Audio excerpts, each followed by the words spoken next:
ছেলেটির নাম পারভেজ। সামান্য একটি ঘটনাকে কেন্দ্র করে তার জীবনটি চলে যায়। ইতিমধ্যেই জানা যায় কেন তাকে দুনিয়া থেকে সরিয়ে দেওয়া হয়েছে। পারভেজ নামের এই ছেলেটি তার নিজ ক্যাম্পাসে শেষ বিদায় নিয়েছে। ক্যাম্পাসের সামনে পারভেজ তার দুই বন্ধুকে নিয়ে সিঙ্গারা খাচ্ছিল। সেখানে দুই নারী শিক্ষার্থীও দাঁড়িয়ে ছিলেন। তারা মনে করে ওরা তাদেরকে নিয়ে হাসাহাসি করছে, তাই তারা কাউকে খবর দেয় খুব সম্ভবত বয়ফ্রেন্ড হবে। ক্যাম্পাসের বাইরের তিনটা ছেলে এসে পারভেজদের কাছে হাসাহাসির কারণ জানতে চাইলে উভয় পক্ষের মধ্যে কথা কাটাকাটি হয়। বিশ্ববিদ্যালয়ের কর্মকর্তারা বিষয়টি মিটমাট করে দেন, কিন্তু ওই তিন যুবক আরো কয়েকজনকে নিয়ে এসে পারভেজ ক্যাম্পাস থেকে বের হতেই তাকে ছুরিয়াঘাত করে। একটা ছুরিয়াঘাত ঠিক হৃৎপিণ্ডের উপর পড়ে, 1 ইঞ্চির একটা ক্ষত হয়ে যায়। দুনিয়া ত্যাগ করেন পারভেজ। একেবারে তুচ্ছ একটা ঘটনাকে কেন্দ্র করে জীবন দিতে হয় পারভেজের। প্রাইম এশিয়া বিশ্ববিদ্যালয়ে পড়তো সে। পারভেজ যখন ইন্টারে পড়তো, ময়মনসিংহের টাউন হলের পাশে একটা মেসে থাকতো সে। রয়্যাল মিডিয়া কলেজের ছাত্র ছিল। কি হাসি খুশি নির্মল একটা ছেলে, সালাম দিয়েই যেন হেসে নুয়ে যেত। এই হাসি তার জন্য কাল হলো। পারভেজের এই বিদায়ের মাধ্যমে তাদের ক্ষমতা প্রদর্শন করেছে। এই জঘন্যতম ঘটনার দ্রুত বিচার নিশ্চিত করুন। ভিডিও ফুটেজ আছে অসংখ্য প্রত্যক্ষদর্শীর সামনে। সে চির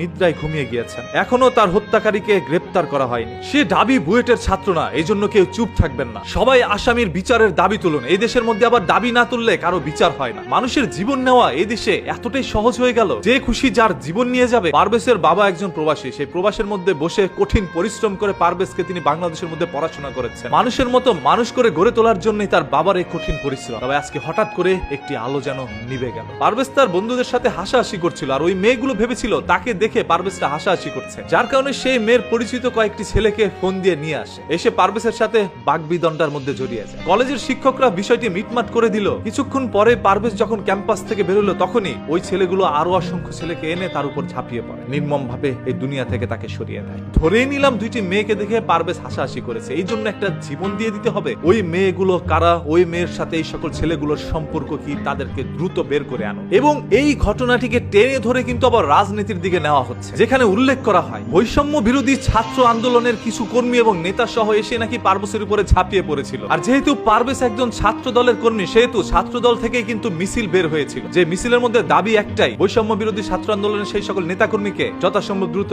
গ্রেপ্তার করা হোক। ছোট্ট ঘটনাকে কেন্দ্র করে বিষয়টি রাজনীতির দিকে মন নিয়েছে। কোনটা সত্য মিথ্যা এখন পর্যন্ত পুলিশ তদন্ত করে বের করতে পারে, তবে তদন্তের কাজ চলছে। হয়তোবা খুব দ্রুতই আপনারা সত্যটা জানতে পারবেন। আমি আবারও বলছি, আপনাদের রাজনৈতিক চালে যেন দাবার গুটি হয়ে কারো জীবন না যায়। রাজনীতি করবেন আপনারা আপনাদের স্বার্থের জন্য, রাস্তার মধ্যে আন্দোলন করবেন। দেশের জন্য কয়জন মানুষ রাজনীতি করছে? যার যার ব্যক্তি স্বার্থের জন্যই মানুষ এখন রাজনীতির মধ্যে নাম লিখিয়েছে। আপনারা রাজনীতিকে আপনাদের ইনকাম সোর্স মনে করছেন। রাজনীতি কখনো ইনকাম সোর্স হইতে পারে না। রাজনীতি হচ্ছে জনগণের স্বার্থে কাজ করা। এখনকার অসংখ্য নেতাকর্মীরা রাজনীতি লিখতেই পারেন, অথচ রাজনীতির মধ্যে নাম লিখিয়েছে। এরা ইতিহাস সম্পর্কে ধারণা রাখে না, এরা রাজনীতি বুঝে না। এরা বুঝে কিভাবে একে অপরের ক্ষতি করতে পারে। এই ক্ষোভের রাজনীতি, ভোগের রাজনীতি থেকে কবে মুক্তি পাবো আমরা সাধারণ জনগণ? আজকে পারভেজের জীবন চলে গিয়েছে, আপনারা চাইলেই পারভেজকে পূর্ণ জীবন দিতে পারবেন না। পারভেজ আর কোনোদিন তার মা বাবার কোলে ফিরে আসতে পারবে না। কেন পারভেজ রাজনৈতিক চালের দাবার গুটি হলো? প্রশ্ন অসংখ্য মানুষের। সর্বশেষ কথা একটাই, যে বা যারাই পারভেজের সাথে এরকম একটি ঘটনা ঘটিয়েছে, তার জীবনটা কেড়ে নিয়েছে, সেই সকল মানুষগুলোকে চিহ্নিত করে যথাসম্ভব দ্রুত আইনের আশ্রয় নিয়ে তাদেরকে সর্বোচ্চ শাস্তির দাবি জানাচ্ছি, এবং এই ঘটনার তীব্র নিন্দা জানাই আমরা সবাই। মানুষের জীবন কতটা সস্তা হয়ে গিয়েছে। সামান্য একটি হাসিকে কেন্দ্র করে চলে গেল একটি যুবকের প্রাণ। আর যে সকল মেয়েরা সন্ত্রাসী বাহিনীকে ডেকে নিয়ে আসছিল, সেই সকল মেয়েগুলো আসলে কারা? আবারও বলছি,